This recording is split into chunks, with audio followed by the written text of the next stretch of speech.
Bienvenue à cette séance extraordinaire du Conseil de ville du 18 juillet 2022. J'aurais besoin de quelqu'un pour adopter l'ordre du jour tel que proposé.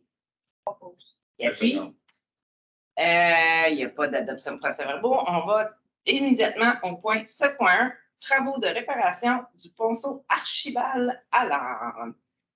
Est-ce qu'il y a quelqu'un qui en fait la présentation? En fait, la plus basse soumission conforme, c'est le groupe Diamantex qui vient de la région de Québec. Donc, c'est une soumission de 238 000 $.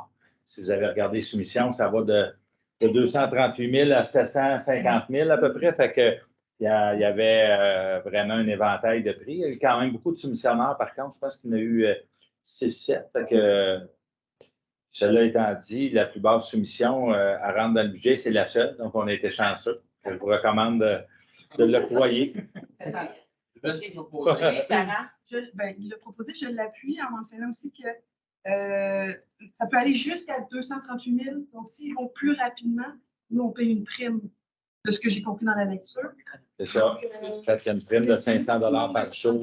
Ça pourrait être un petit peu moins. Donc, j'appuie la proposition. Donc, proposé par Daniel, appuyé par Sarah. On va maintenant au point. Il n'y avait pas d'autres questions sur. Au point 15.1, demande d'aide financière au ministère des Transports du Québec dans le cadre du programme d'aide aux infrastructures de transport actif Vélo 3. C'est de l'avance de fonds. Je ne vois pas. Ah oui, le 12.1. Excuse-moi, merci, monsieur le maire adjoint. 12.1, demande d'avance de fonds Challenger. Dans ce cas-là, c'est le tennis qui nous a demandé. Normalement, on verse la subvention à l'automne. C'est une activité qui a lieu au mois de février. Là, dans ce cas-là, vu que tout a été décalé à cause du COVID, ça a comme passé un petit peu, j'imagine, au loisir là, dans le bar. Mais Alain Caillé m'a appelé, là, il avait besoin qu'on verse une partie de la subvention parce qu'il faut qu'ils se mettent à engager des fonds là, pour ouvrir les estrades, tout ça. Cette année, je pense que c'est au mois de novembre. L'événement qui devait avoir lieu au mois de février va se dérouler. Donc, c'est dans le cadre du montant qui était prévu et budgété pour ce projet-là. Est-ce qu'il y a des questions? Est-ce que j'ai quelqu'un pour le proposer? Je le propose. Est-ce que j'ai quelqu'un pour l'appuyer? Parfait. Pas de demande de vote. On revient à 15.1.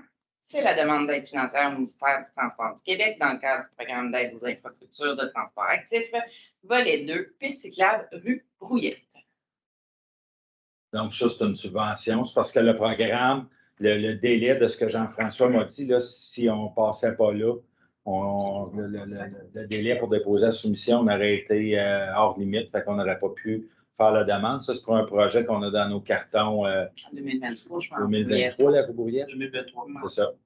Donc, on pourrait aller chercher des subventions dans ce projet. Je le propose. Jeffy. Wow. Il y a une demande de vote, des questions? C'est beau. Alors, selon l'heure du jour, nous aurions terminé. Est-ce que j'ai quelqu'un pour proposer la levée de l'Assemblée? Qui appuie? Parfait.